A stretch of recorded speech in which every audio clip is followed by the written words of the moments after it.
নমস্কার, কেমন আছেন আপনারা সবাই? আশা করছি আপনারা সকলে খুব ভালো আছেন এবং সুস্থ আছেন। আজকে রবিবার, সকাল এখন ৭টা বাজে। একদম হাতে তুড়ি মেরে সমস্ত বিছানাপত্র কিন্তু গুছিয়ে ফেলেছি। সত্যি সত্যি যদি এরকম হতো কি ভালোই হতো, তাই না? বিছানাপত্র সকাল সকাল আজকে তোলা হয়ে গেছে, কারণ আজকে ও সকাল সকাল উঠে পড়েছে। রবিবার মানেই ওকে সকাল 7টা থেকে সেলুনে গিয়ে লাইন দিতে হবে, সেই কারণে ও উঠে পড়েছে আর আমার বিছানা গোছানোও তাড়াতাড়ি হয়ে গেছে। তো দেখুন, এদিকে সকালের রান্নাবান্না অনেকটাই কমপ্লিট হয়ে গেছে। এদিকে আলু থেতো করে রেখেছি। আলু থেতোর বড়া খেতে অমিত খুব ভালোবাসে। সবজিগুলো কাটা হয়ে যায়, যা যা রান্না হবে তার জোগাড়টা যদি হয়ে যায়, রান্না করতে আর বেশি সময় লাগবে না। তো চলুন, আমার তো এদিকে সমস্ত সবজি টবজি কাটা হয়ে গেছে। সকালের খাবারের জন্য রান্না বসিয়ে দিয়েছি, আর আস্তে ধীরে করে ফেলি রান্না বান্না। আর আকাশ তো এদিকে মেঘলা, তো কিছু ভাবছি যে যে কিছু কাচাকুচিগুলো করা আছে সেগুলো আদৌ ভেজাবো না ভেজাবো না, এই নিয়ে বেশ চিন্তায় রয়েছি। এই যে বর্ষাকালে বৃষ্টি চলে আসবে যখন তখন, আর তারপরে সেগুলোকে মেলা তোলা, যে কোথায় আবার সেগুলোকে মিলবো, এ এক বিরাট দুশ্চিন্তার ব্যাপার। তো ভাবি দেখি কি করা যায়। চলো রান্না বান্নাটা আগে সেরে তো ফেলি, তারপর না হয় ভাববো। এই বড়াটা শুধু আলু থেতো দিয়ে করলেও খুব ভালো লাগে, একটু চাল গুঁড়ি দিলেও ভালো লাগে, মানে একটু মুচমুচে হয়। আর গতকাল রাত্রেই একটু মুসুরির ডাল ভিজিয়ে রেখে দিয়েছিলাম, তো দেখুন ওই মুসুরির ডালটাই বেটে দিয়ে দেবো এই আলুর বড়াতে। আর স্বাদ মতো নুন, কাঁচা লঙ্কা, কালো জিরে, আর দিয়ে দিয়েছি একটু সুজি। আর চাল গুঁড়ি তো ছিল না, সেই কারণে সুজিটা দিয়েছি। আর এখন বাজে ওই 8:30 মতন। সব বাবার তো এক রাউন্ড চা খাওয়া হয়ে গেছে, আবারও একবার চা খাবে। আর আমার তো সকাল থেকে এখনও চা খাওয়া হয়নি, তো করে নিলাম একদম লিকার চা। এবার আমি খাবো একটু চা, আর তারপরে আবার বাকি কাজকর্ম করব। তার মধ্যে মা আজকে গেল মেয়ের বাড়ি, তো আজকে একদম বাড়িতে আমি একা। তো চলুন আমার এবার রান্নাবান্নার দিকে চলে আসি।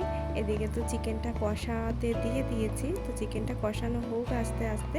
আর তার মধ্যে অমিত চলে এসেছে, মাকে স্টেশনে দিয়ে ওকে ভাত বেড়ে দিচ্ছি। আজকের ভাতটা আর গরম ভাত নয়, আজকে গতকাল রাতের ঠান্ডা ভাত ছিল। আর ও বলেছে আজকে সকালে জল ঢালা ভাত খাবে।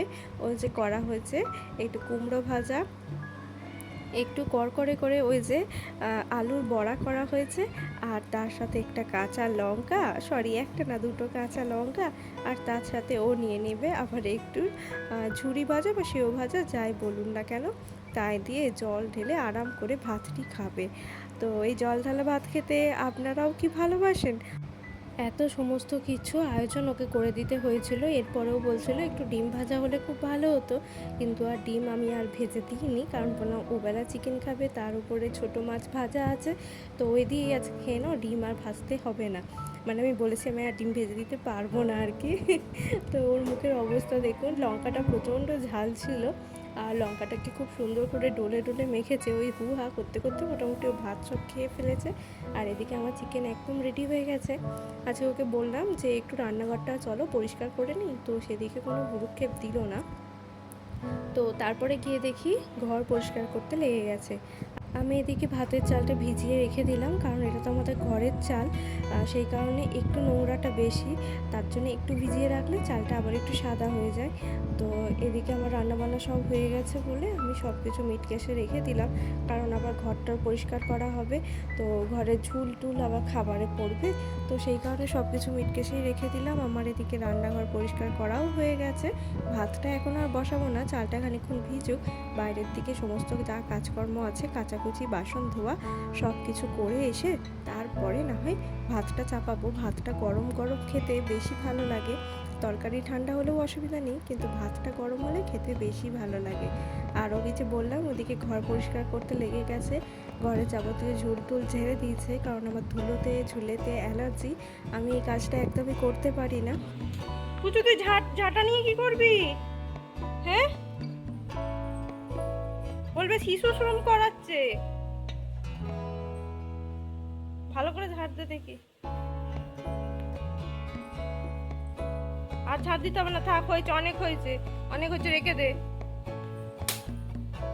একদিকে তো খুব ভালোই করলো যে ঘরের ঝুলটা পরিষ্কার করে দিল, কিন্তু আর একদিকে যেটা আমার কাজ বাড়লো সেটা হচ্ছে বিছানার চাদরের ওপর সমস্ত ঝুল পড়েছে। এই চাদরটা সবে গতকাল পেতেছি, আর এই চাদরটা আজকে আবার আমাকে কাচতে হবে, নইলে এই ঝুলের মধ্যে তো আর শোয়া যাবে না, গা হাত পা কুটকুট করবে। তো ও বলছে আমি ঝেড়ে দিচ্ছি তারপর উল্টো করে পেতে দাও, কিন্তু তা বললেও হয় না। এই ঝুল একটু থেকে গেলে প্রচণ্ড গা হাত কুটকুট করে, শুয়েও যেন সেই আরাম হয় না। তো যাই হোক, ওটাও আমাকে একটু কাঁচা ধোয়া করে ফেলতে হবে। তো আজকে যখন ভাবলাম সমস্ত রান্নাবান্না হয়ে গেছে, রান্নাবান্না হয়ে যাওয়া মানেই তো একটা দিনের বিশাল বড় কাজ হয়ে যাওয়া। তো ভাবলাম এই যে ফুলগুলো ছিল সেগুলোও তো কেনার পর থেকে একবারও আর পরিষ্কার করা হয়নি, বেশ ধুলো জমে গেছে। তো ভাবলাম এইগুলোকেও আজকে একটু পরিষ্কার করে নিই। তাই ঘরে যে রকমের আর্টিফিশিয়াল যা ফুল টুলগুলো ছিল সেগুলো সব নিয়ে নিয়েছি, আর ওকে বললাম তুমি কলতলায় রেখে দেবে, চলো বাকি আমি পরিষ্কার করে নেব। আর ওই যে পুজোকে দেখুন স্ট্যান্ড নিয়ে দৌড়াদৌড়ি করছে, ও নাকি ওটাকেও সাবান দিয়ে ধোবে, ওটাতেও ধুলো পড়েছে, ভাবুন তো। আর রবিবার আজকে, আর রবিবার মানেই আমার প্রত্যেক সপ্তাহে মানে গোটা সপ্তাহে যা কাজ থাকে সেটা আমি একদিনেই সেরে ফেলতে চাই, যা থাকে। তো আজকে এতগুলো ফুল পরিষ্কার করতে হবে, ফুলগুলোকে শ্যাম্পুর জল করে ভিজিয়ে রেখে দিলাম, খানিকক্ষণ ভিজে থাকুক, তাতে ধুলোগুলো আমার তাড়াতাড়ি উঠে যাবে। এগুলো তো আর বেশি ঘষাঘষি করা যাবে না, নইলে আবার ফুলগুলোর যে কালার আছে বা এগুলো নষ্ট হয়ে যাবে। আর এরপরে আছে এক বালতি কাঁচা ভিজিয়ে রেখেছি বিছানার চাদর, আরও যাবতীয় যা কিছু ছিল, ওর যে অফিস পরে যাওয়ার জামা টামা, নিজেদের যাবতীয় জিনিস সমস্ত কিছু ভেজানো আছে। তারপরে আছে এত বাসন কোসন।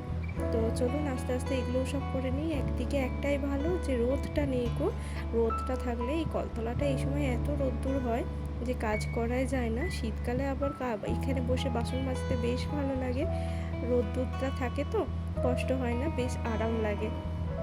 আর পুচু তো আমার সর্বক্ষণের সঙ্গী, আমি যাই করি না কেন ও আমার সঙ্গে থাকবেই। আর আজকে বলছে কাম্মা আজকে তোমারও ছুটি আমারও ছুটি, আজকে আমি সারাক্ষণ তোমার কাছেই থাকবো। তো যাই হোক, বাসনপত্র সব ধোয়া হয়ে গেছে, বাসনগুলো উপর দিয়ে আবার একটু জলও দিয়ে দিলাম, কারণ যা ওই একটু সাবানের ফেনা টেনা যদি ছিটকে লেগে থাকে বাসনগুলো ধোয়ার সময়, তখন কেমন একটু নিজেরই খারাপ লাগে, গা ঘিন ঘিন করে। তো এত বাসন আমিও নিয়ে যেতে পারবো না, ও একাও পারবে না, তবু বললো আমি একাই নিয়ে যাচ্ছি চলো, কিন্তু নিয়ে আসার পর হয়ে গেছে। আমার বললো তুমিও ধরো একদিকটা দিয়ে চলো। তো একেবারে ঝাঁকার মতোই বাসনগুলো সব উবুর করে নিয়েছি, যাতে আমাকে আর না পরে উবুর দিতে হয়। এখানেই জল ঝরে দেবে, তারপর আবার গুছিয়ে রেখে দেবো।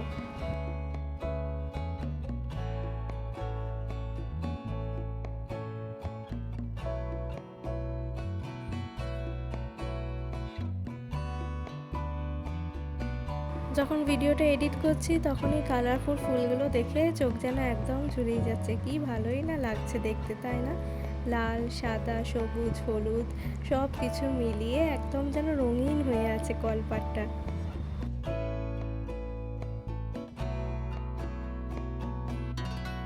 কিছু ফুল আবার মানে কিছু ওই গোলাপ ফুল এখান থেকে খুলে গিয়েছিলো, তো আবার ওই দিকটা লাগিয়ে দিচ্ছে। তো আমি বললাম তুমি এগুলো করো, ততক্ষণ আমি কাপড়গুলো কাচাকুচি করে নিই, তারপরে একবার পাম্প চালিয়ে নেব। আর অনেকটা জল পড়লে আমার তাড়াতাড়ি এগুলো সব ধোয়াও হয়ে যাবে। ওই জামা কাপড়ের সাবানটাও যদি না যায় তখনও আবার যেন ভালো লাগে না, কেমন পিচ্ছিল পিচ্ছিল হয়ে থাকে, কেমন একটা যেন লাগে। তো ওকে বললাম তুমি পাম্প চালিয়ে দাও, আর আমি সব কিছু একদম একটু বেশি জল পড়বে তখন আমি ধুয়ে নেব। ফুলটাকেও খুব ভালো করে ধুয়ে নিলাম, ফুলেও যেন না সাবান শ্যাম্পু কিছু লেগে থাকে, তইলে আবার হয়তো কালারটা ফেড হয়ে যেতে পারে। তো সব কিছু হয়ে গেছে, এখন দুজন মিলেই জামা কাপড় মেলামেলি করে নেব। একটা বিছানার চাদর নিয়ে দুজন মিলে এতক্ষণ গুঁতোগুঁতি করে নিলাম। তারপরে ওকে বললাম ছোটোখাটো জিনিসগুলো তুমি মিলে দাও, কলপাটটা নোংরা হয়ে আছে, ওই কলপাটটা আমি একটু ঝাঁটপালা দিয়ে পরিষ্কার করে নিই। তো এরপর আমি একদম স্নান সেরে নিয়েছি, আর এখন বাজে ওই 11টা 15 মতন। তো স্নান সেরে পুজোটা যাই হোক মা আজকে সকালবেলাতেই করে দিয়ে বেরিয়েছেন, তাই নিয়ে আমার চাপ নেই। আর এই যে যা কাচাকুচি হয়েছে সব কিছু এই যে মিলে দিয়েছে, তো এই কাজটাও আমাকে আর করতে হয়নি। তো যাই হোক জলটা ঝরে যাক, আর বাইরে তো মেলা যাবে না। এখন বাজে 11:30, এখন আমি খাবো এবার দুটো মুড়ি। তো চলুন আজকের ব্লগটা এখানেই শেষ করছি, সবাই ভালো থাকবেন, সুস্থ থাকবেন, আর ব্লগটা কেমন লাগলো অবশ্যই জানাবেন। টাটা।